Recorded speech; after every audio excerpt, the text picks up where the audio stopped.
Все думали, что он сумасшедший, потому что разговаривал с собой, когда шел один по ночам. То, что они не знали, так это то, что он напоминал себе, почему не мог сдаться. Каждое оскорбление, которое он когда-либо слышал, звучало в его голове, и каждый шаг, который он делал, был ответом на эти голоса. Годы спустя, когда люди спрашивали, как он оставался мотивированным без поддержки, он улыбнулся и сказал: «Когда никто не верил в меня, я стал своим собственным голосом».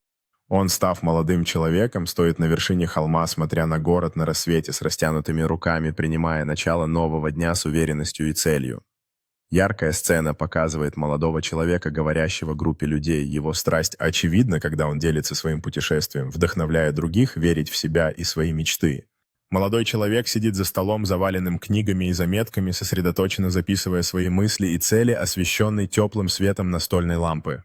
Сцена показывает молодого человека, бегущего в парке на рассвете с решимостью в глазах, пока другие, рано поднимающиеся, смотрят на него с восхищением, демонстрируя его неустанное стремление к самосовершенствованию.